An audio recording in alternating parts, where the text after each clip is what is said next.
Hello friends, good morning. നമ്മുടെ L TV സീരിയലിലേക്ക് എല്ലാവർക്കും സ്വാഗതം. അങ്ങനെ നമ്മുടെ വേദ റൂമിലിരുന്ന് അന്ന് ഉള്ള നടന്ന കാര്യങ്ങൾ, അതായത് പണ്ട് വിക്രത്തിൻ്റെ വീട്ടിൽ ജീവിച്ചുകൊണ്ടിരുന്നപ്പോൾ അവർക്കിടയിലുണ്ടായ തമാശകളൊക്കെ ഇരുന്ന് ആലോചിക്കും കേട്ടോ. അങ്ങനെ ആലോചിച്ചിരുന്ന് കരയുവാണേ. അങ്ങനെ കരഞ്ഞ് ഒരു പരുവായി. ഇതെല്ലാം കഴിഞ്ഞ് പിന്നെ കാണിക്കുന്നത് അതേ നമ്മുടെ ശ്രീകാന്തിൻ്റെ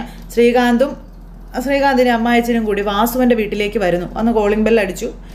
വാസുവിൻ്റെ ഭാര്യ വന്ന് വാതിൽ തുറന്നു. അപ്പോൾ ആരാന്ന് ചോദിച്ചു. അപ്പോൾ MLA ഇല്ലേ, അപ്പോൾ ഉണ്ടല്ലോ എന്ന് പറഞ്ഞു. ഒന്ന് വിളിക്കാവോ എന്ന് ചോദിച്ചു. വിളിക്കാമല്ലോ എന്നും പറഞ്ഞു. അങ്ങനെ അദ്ദേഹം അകത്തേക്ക് കയറി അവരവിടെ നിൽക്കുന്നു. അവരകത്തേക്ക് കയറി ചെന്ന് വാസുവിനെ വിളിച്ചു. അപ്പോൾ വാസു വലിയ ചിരിയൊക്കെ ചിരിച്ചിറങ്ങി വരിക. അല്ല, അതിരാവിലെ തന്നെ എന്താ ഇവിടേക്കൊക്കെ എന്ന് ചോദിച്ചു. മണി 10 എന്ന് അന്നേരം ഈ ശ്രീകാന്ത് പറഞ്ഞു. അപ്പോൾ എൻ്റെ രാത്രി അവസാനിക്കാൻ മിക്കവാറും ഒക്കെ പുലർച്ചയ്ക്ക്, അതുകൊണ്ട് ദിവസം തുടങ്ങാൻ ഉച്ചയാകും എന്നീ വാസുവും പറഞ്ഞു. വാ അകത്തേക്ക് വാ എന്നും പറഞ്ഞ് അകത്തേക്ക് വിളിക്കുമ്പോൾ അയ്യോ വേണ്ട, ഞങ്ങൾക്കൊരു ഇത്തിരി തിരക്കുണ്ട്, നേരിട്ട് കണ്ടൊരു കാര്യം ഏൽപ്പിക്കണം, ഒരു കാര്യം പറയണം, പോകണം, അത്രേ ഉള്ളൂ എന്ന് ഈ ശ്രീകാന്ത് വാസുവിനോട് പറഞ്ഞു.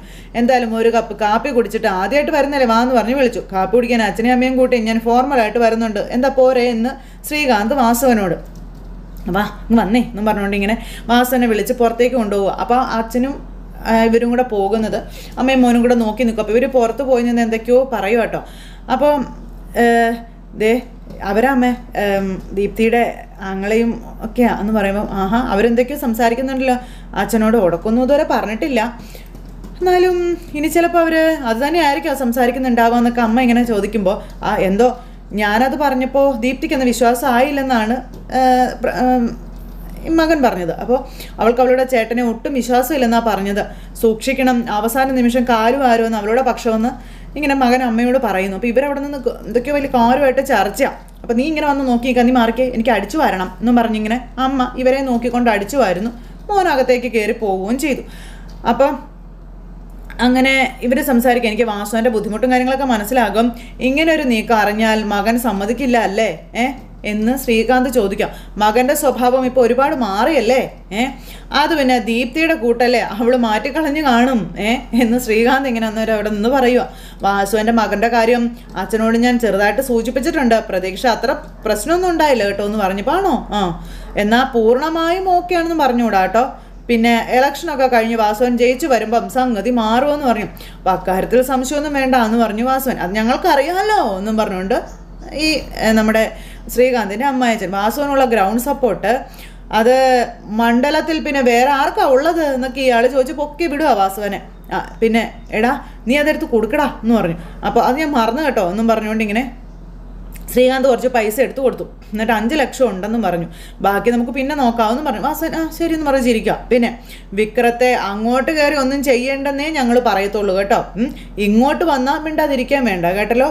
അപ്പോൾ അവനും അവൻ്റെ അണികൾക്കും എന്നാൽ ശരി ഓക്കെ ഞങ്ങൾ വരട്ടെ എന്നും പറഞ്ഞുകൊണ്ട് ഇങ്ങനെ ഇവർ പോകാൻ നോക്കുമ്പം അല്ല എനിക്കൊരു സംശയം ഉണ്ടെന്ന് വാസുവൻ ഇവരോട് പറഞ്ഞപ്പോൾ ഇവന്മാർ രണ്ടും കൂടി ഇങ്ങനെ നോക്കുക. വരുണിൻ്റെ കാര്യം അച്ഛൻ ഏതാണ്ട് സമ്മതിച്ചു എന്നല്ലേ പറഞ്ഞത്, എന്നല്ല എതിർപ്പൊന്നും പറഞ്ഞില്ലെന്നാ. അല്ല ഒരിക്കൽ എന്നെ ഇവിടെ വന്ന് വെല്ലുവിളിച്ചു പോയ പാർട്ടിയാ, അതൊന്നും അച്ഛനിപ്പോൾ കാര്യമായിട്ട് എടുത്തിട്ടില്ല എന്നുള്ള കാര്യം പറയുക. അപ്പോൾ റിട്ടയർമെൻ്റൊക്കെ എടുക്കാറായില്ലേ, ഇനി ബിസിനസ്സും മറ്റും നോക്കി നടത്താനുള്ളതല്ലേ, അപ്പം നിങ്ങളെപ്പോലെയുള്ള ആളുകളെ പിണക്കാനാവില്ല എന്നുള്ള ബോധം വന്നിട്ടുണ്ടാവും എന്ന് ഇയാൾ പറയും. അപ്പം എൻ്റെ മോൻ്റെ കാര്യത്തിൽ ഓക്കെ ആണെങ്കിൽ ആ വിക്രത്തോട് എന്താ പ്രശ്നം എന്ന് ചോദിക്കായിരുന്നില്ലേ എന്ന് വാസുവിന് ഇവരോട് ചോദിച്ചു. അപ്പോൾ അത് അല്പം കൂടുതൽ പറയാനുണ്ടെന്നും ഇലക്ഷൻ കഴിയട്ടെ നമുക്കിരിക്കാം എന്നും ഇവർ പറയാം കേട്ടോ. അപ്പോൾ ശരിയെന്നാ ഞങ്ങൾ വരട്ടെ എന്ന് പറഞ്ഞിട്ട് ഇവർ രണ്ടുപേരും കൂടെ വണ്ടി എടുത്ത് പോയി. വാസുവിൻ ഇങ്ങനെ തിരിഞ്ഞ് നോക്കിക്കൊണ്ട് നിൽക്കുക. അപ്പോൾ വാസുവൻ ഇങ്ങനെ നോക്കി നിൽക്കുമ്പോൾ ഇവർ വണ്ടിയിൽ കയറി പോയി. അപ്പോൾ വാസുവൻ നോക്കി നിൽക്കുന്നത് ഇവർ കണ്ണാടിയിൽ കൂടെ കാണുക കേട്ടോ. വാസുവൻ അകത്തേക്ക് കയറി പോവുകയും ചെയ്തു. ഈ ലക്ഷം കഴിയുന്നതോടെ കല്യാണവും പ്രതീക്ഷിച്ചിരിക്കുക ആ നോറി. അപ്പോൾ രൂപ 5 ലക്ഷം പോയി എന്നും പറഞ്ഞുകൊണ്ട് ഈ വർഷയുടെ അച്ഛൻ ശ്രീകാന്തിനോട് പറയുമ്പം അത് അവൻ്റെ മകന് വേണ്ടി നമ്മളിട്ട വിലയായിട്ട് കൂട്ടിയാൽ മതി അച്ഛാ എന്ന് പറഞ്ഞുകൊണ്ട് ശ്രീകാന്ത് ലജിരിയൊക്കെ ചിരിച്ച് പോവാ രണ്ടും കൂടി. അത് കഴിഞ്ഞ് പിന്നെ കാണിക്കാൻ നമ്മുടെ വിക്രത്തെ കേട്ടോ. വിക്രം ഇങ്ങനെ കടൽ തീരത്ത് ഇരിക്കുക. എന്നിട്ട് ഇങ്ങനെ സങ്കടപ്പെട്ടിരിക്കുക. കാലയിലേക്ക് തിരമാല വന്നടിക്കുമ്പോൾ വേദയെ പറ്റി ആലോചിച്ചു. വേദയും വിക്രവും കൂടെ ഈ കടൽ തീരത്തോടെ നടക്കുമ്പോൾ വേദ നമുക്ക് അവിടെ പോയി ഇരുന്നാലോ, അസ്തമയം കാണാൻ നല്ല രസമുണ്ടല്ലേ എന്നൊക്കെ പറഞ്ഞ് വേദ സംസാരിച്ചു.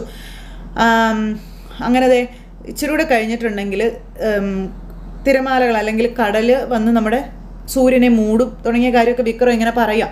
ഇങ്ങനെ റൊമാൻറ്റിക് ആയിട്ട് ഇവർ സംസാരിക്കുവാണ്. അപ്പോൾ ഞാൻ പലപ്പോഴും നിന്നെ മനസ്സിലാക്കാതെ പോകുന്നു എന്ന് നീ വിചാരിക്കുന്നുണ്ടോ എന്ന് വിക്രം ചോദിക്കും. അയ്യടാ, അങ്ങനെയെങ്കിൽ ഞാനൊരു പരാതിയായി ഇദ്ദേഹത്തോട് പറയുമെന്ന് മോൻ വിചാരിച്ചിട്ടുണ്ടോ എന്ന് വേദ അന്നേരം വിക്രത്തോട് ചോദിച്ചു. ഞാൻ ഉദ്ദേശിച്ചതേ മറ്റു പലരെയും പറ്റിയാണെന്ന കാര്യമൊക്കെ ഇങ്ങനെ പറയുമ്പോൾ എന്ന് വെച്ചാൽ എന്താണെന്ന് ചോദിച്ചു. എന്ന് വെച്ചാൽ ഒരു ഉദാഹരണത്തിന് അച്ഛനെ ഞാൻ ഉദ്ദേശിച്ചു എന്ന് വേദ പറഞ്ഞു. വിക്രം അച്ഛൻ്റെയും മനസ്സിലാക്കിയിട്ടുണ്ടോ ശരിക്കും? അപ്പോൾ വിക്രം ഇങ്ങനെ നോക്കും. ഞാൻ അച്ഛനെ മനസ്സിലാക്കിയതുപോലെ വേറെ ആരും അച്ഛനെ മനസ്സിലാക്കിയിട്ടില്ല എന്ന് പറഞ്ഞു. എന്നിട്ടാണ് അച്ഛനോട് ഇങ്ങനെ പെരുമാറുന്നത്. അപ്പോൾ ഞാനെല്ലാം ഒരു തരം ഒളിച്ചുകളിയായിട്ട് കൊണ്ട് നടക്കുകയാണെന്ന് പറഞ്ഞു. ആരാ ഒളിച്ചു കളിക്കുന്നത്? വിക്രം തന്നെയല്ലേ എന്ന് ചോദിച്ചു. അപ്പോൾ വേദ ഇങ്ങനെ വിക്രത്തെ ഇങ്ങനെ നോക്കിക്കൊണ്ട് ഇങ്ങനെ ഇരിക്കുക കേട്ടോ. അച്ഛൻ്റെ മുന്നിൽ ചെന്ന് പെടാതിരിക്കാൻ ഞാൻ നടത്തുന്ന ഒളിച്ചുകളിയാടോ ഇതെല്ലാം? അപ്പോൾ അത് അച്ഛനെ പേടിയുള്ളത് കൊണ്ടോ അതോ സ്വന്തം കളവ് പൊളിയും എന്നുള്ളത് കൊണ്ടാണോ എന്നിങ്ങനെ വേദ വിക്രത്തോട് ചോദിക്കുമ്പം എന്ത് കളവ്? അതൊക്കെ ഉണ്ട്. ഞാൻ ചിലതൊക്കെ അന്വേഷിച്ച് തുടങ്ങിയിട്ടുണ്ട്. വരട്ടെ, എല്ലാം തെളിഞ്ഞു വരുമ്പോൾ ഞാൻ തന്നെ അത് പറയാമെന്ന് വേദ വിക്രത്തോട് പറഞ്ഞു. ഓ, CID പണി എൻ്റെ ഇടയ്ക്ക് ഉണ്ടോ എന്ന് വിക്രം ചോദിച്ചു. അപ്പോൾ ഇനിയിപ്പോൾ ആരാ പറയാത്തതായിട്ടുള്ളത്? ചിലപ്പോൾ നീയും അച്ഛനും ഒക്കെ മാത്രമേ എന്നെ അങ്ങനെ വിളിച്ചിട്ടുള്ളൂ. പിന്നെ ശ്രീനിവാസിന് വേണ്ടി ചെയ്യുന്നത് ആ പണി തന്നെ അല്ലേന്ന് ചോദിച്ചു. അതായത് ഗുണ്ടാപ്പണി. നിന്നോട് തർക്കിക്കാൻ ഞാനില്ല എന്നും പക്ഷേ എൻ്റെ മനസ്സിൻ്റെ ഉള്ളിൽ ഞാൻ അങ്ങനെയല്ല എന്ന് വിക്രം വേദയോട് പറഞ്ഞു. മനസ്സിൽ അങ്ങനെ അല്ലാതിരുന്നിട്ട് കാര്യമൊന്നും ഇല്ലല്ലോ, പുറത്ത് കാണുന്നവർക്ക് അത് ബോധ്യപ്പെടണ്ടേ? അതിന് നിങ്ങൾക്ക് ഇതുവരെ ആയിട്ടില്ല എന്ന് വേദ വിക്രത്തോട് പറഞ്ഞു. സാരമില്ല, എല്ലാം നമുക്ക് ശരിയാക്കി എടുക്കാന്നേ. ഇത്രയൊക്കെ നിങ്ങളെക്കുറിച്ച് അന്വേഷിച്ച് അറിയാമെന്നുണ്ടെങ്കിൽ അതും സാധിക്കേണ്ടതാണല്ലോ. അപ്പം എത്രയൊക്കെ അതൊക്കെ വഴി അറിയാമെന്ന് എന്ന് വേദ അന്ന് പറയും. എനിക്ക് ചില കൂട്ടുകാരും ഒക്കെ ഉണ്ടായിരുന്നു എന്ന് വേദ വിക്രത്തോട് പറയാം. ഒരു കാര്യം എനിക്ക് മനസ്സിലായി, നിങ്ങളെക്കുറിച്ച് കേട്ടിരുന്നതൊക്കെ ഒരു വലിയ നുണയാണെന്ന്. അതറിയാവുന്ന ഒരാൾ അത് നിങ്ങൾ മാത്രമാണെന്നും വേദ വിക്രത്തോട് പറയണം.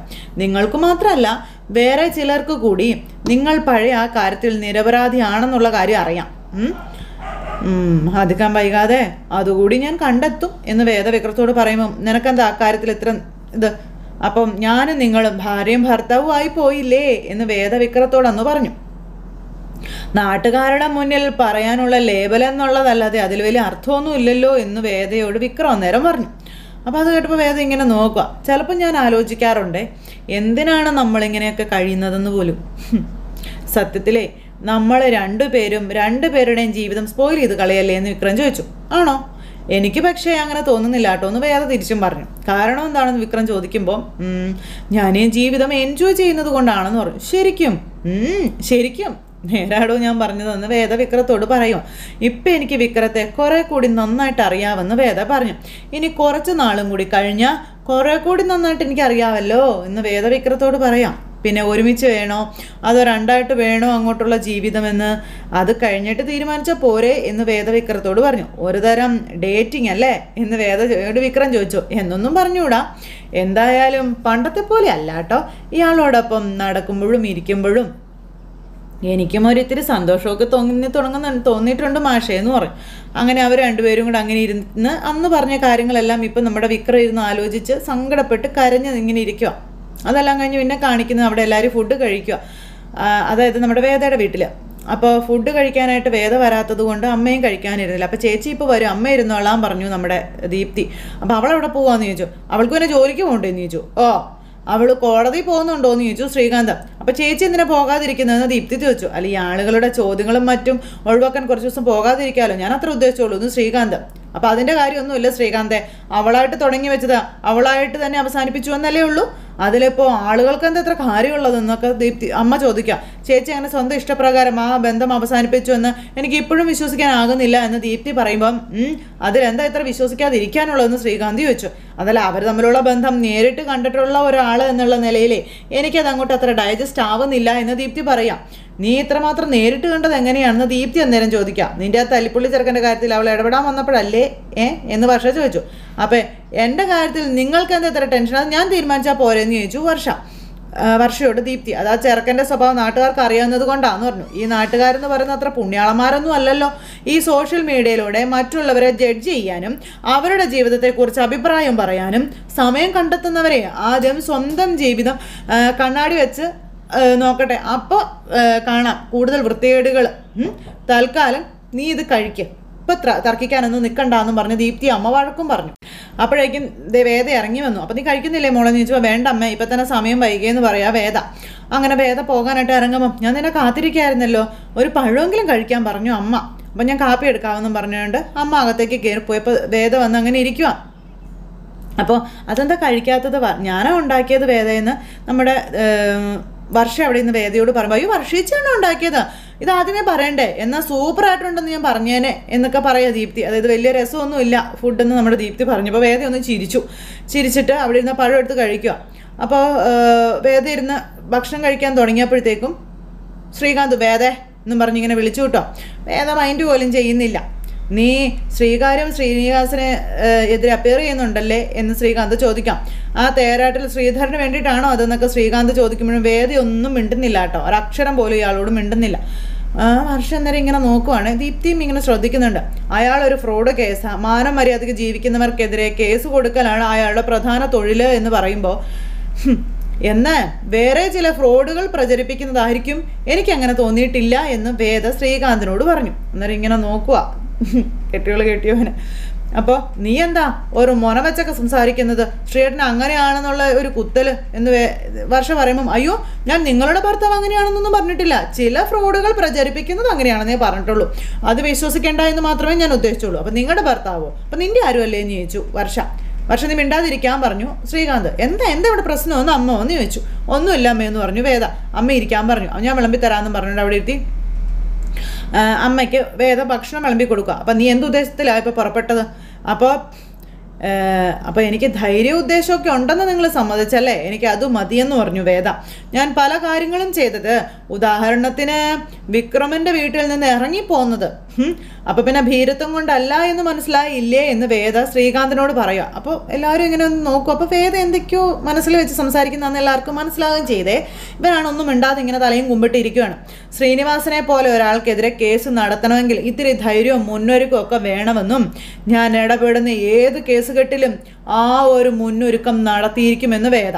ഓഹോ, അപ്പോൾ വെല്ലുവിളിച്ചാണ് പുറപ്പാടല്ലേ എന്ന് ചോദിക്കുമ്പോൾ ചില കേസുകളിൽ അപ്പിയർ ചെയ്യേണ്ടത് അങ്ങനെയാണെന്ന് വേദ അന്നേരം ശ്രീകാന്തിനോട് പറഞ്ഞു. പിന്നെ ആദ്യം തങ്ങളുടെ വാദത്തിന് കീഴിൽ എതിർഭാഗം ഒതുങ്ങിയെന്ന് വക്കീലന്മാർക്ക് തോന്നും.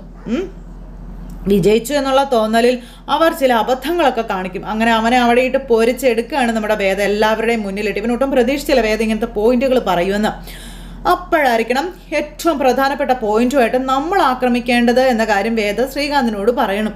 ഇതൊന്നും കേട്ടിട്ട് മൈൻഡ് പോലും ചെയ്യുന്നില്ല വർഷ. ഇത് ഞാൻ പറയുന്നതല്ല, ചക്രവാണി സാറിൻ്റെ ക്ലാസ്സാണ് കേട്ടോ എന്ന് വേദ എന്നിട്ട് ഒരു ഇതാക്കി അങ്ങ് പറഞ്ഞു ഒഴുക്കിനങ്ങ് വിടുകയും ചെയ്തു കേട്ടോ. എന്നിട്ട് കുറേ ചായയും കൂടെ കുടിച്ചിട്ട് അപ്പോൾ ഞാൻ ഇറങ്ങട്ടെ അമ്മേ എന്നും പറഞ്ഞുകൊണ്ട് ദീപ്തിയോട് യാത്ര പറഞ്ഞ് നമ്മുടെ വേദ അങ്ങ് പോയി. അതെന്താ അവൾ അങ്ങനെ മോനെ വെച്ച് സംസാരിച്ചിട്ട് പോയത് ശ്രീയേട്ടാ എന്ന് വർഷ പോയി ഈ വേദ പോയി കഴിഞ്ഞപ്പോൾ ശ്രീകാന്തിനോട് ചോദിക്കാം. ആവോ എനിക്കറിയില്ല എന്നും പറഞ്ഞിരിക്കുന്നു നമ്മുടെ ശ്രീകാന്ത്. അതേട്ടത്തി എനിക്കും തോന്നി ശ്രീയേണ്ണും വേദേച്ചിയും തമ്മിൽ എന്തെങ്കിലും ഫൈറ്റ് ഉണ്ടോ എന്ന് ദീപ്തി ചോദിച്ചു. ഫൈറ്റോ? എന്ത് ഫൈറ്റ് എന്ന് ശ്രീകാന്ത് ഒന്നും അല്ലാത്തപോലെ ചോദിക്കാം.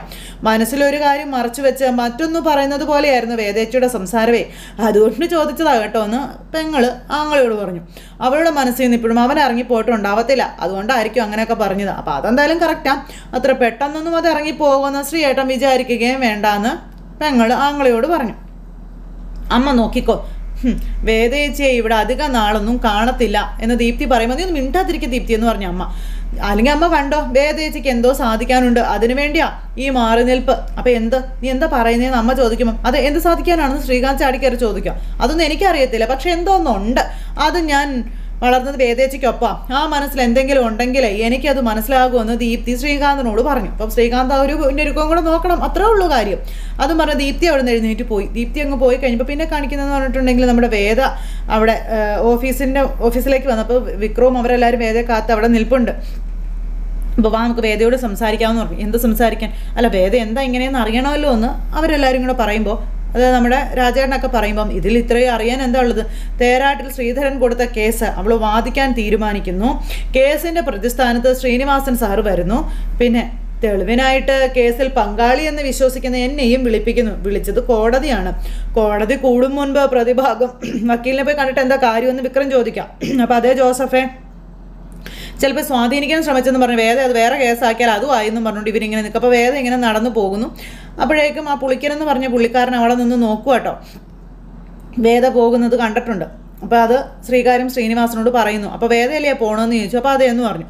അപ്പോൾ അങ്ങനെ വേദ പോയപ്പോഴേക്കും അവർ അവിടെ ഇരുന്ന് വേദ ഇങ്ങനെ വിളിക്കുന്നു. അപ്പോൾ വേദ തിരിഞ്ഞ് നോക്കി ഇങ്ങനെ നിൽക്കുക കേട്ടോ. അപ്പോൾ അങ്ങനെ ഒരു സിറ്റുവേഷൻ കാണിച്ചുകൊണ്ട് ഇന്നത്തെ നമ്മുടെ കഥ ഇവിടെ അവസാനിച്ചു.